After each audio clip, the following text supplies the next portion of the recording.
Hello കൂട്ടുകാരെ, എല്ലാവർക്കും നമസ്കാരം. നമ്മുടെ ഇന്നത്തെ തൊടുകറി എന്ന് പറയുന്നത് ഒരു തക്കാളി സോയാബോൾ കൊണ്ടുള്ള ഒരു കറിയാണേ. അപ്പം നമ്മൾ തക്കാളിയും സവോളയും പച്ചമുളകും കൂടെ എണ്ണയിൽ നന്നായിട്ട് വഴറ്റിയെടുത്തു. ഈ സമയം നമ്മൾ സോയാബോൾ അല്പം ഉപ്പും ചേർത്ത് നന്നായിട്ട് വെള്ളത്തിലിട്ട് നന്നായിട്ട് തിളപ്പിച്ച് വേവിച്ചെടുത്തു.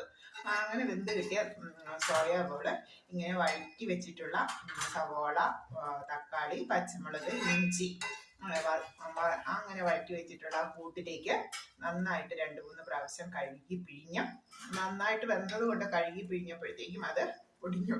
അത് ഈ വഴറ്റി വെച്ചിട്ടുള്ള കൂട്ടിലേക്ക് ഇട്ട് കൊടുത്തു. എന്നിട്ട് ആവശ്യത്തിന് ഉപ്പ് ചേർത്ത് ഇളക്കി കഴിഞ്ഞാൽ സൂപ്പർ തൊടുകറിയാണ്. തക്കാളിയുടെ പുളിയും പച്ചമുളകിൻ്റെ എരിവും ഇഞ്ചിയുടെ ടേസ്റ്റും കരിവേപ്പിലയും ഉപ്പും എല്ലാം കൂടെ പിടിച്ച് കഴിയുമ്പോഴത്തേക്കും സോയാബോളും തക്കാളിയും കൂടെ നല്ല സൂപ്പർ തൊടുകറിയാണ്. ചോറിന് നല്ല കോമ്പിനേഷനാണ്. അപ്പം നമ്മുടെ ഇന്നത്തെ തൊടുകറി എന്ന് പറയുന്നത് തക്കാളി സോയാബോൾ ആണ്. അപ്പം എല്ലാവരും ഒന്ന് ഇതുപോലെ തയ്യാറാക്കി നോക്കിയിട്ട് കമൻറ്റ് അറിയിക്കണേ. Okay, thank you. അടുത്തൊരു വീഡിയോ ആയിട്ട് അടുത്ത ദിവസം കാണാം. Okay, thank U.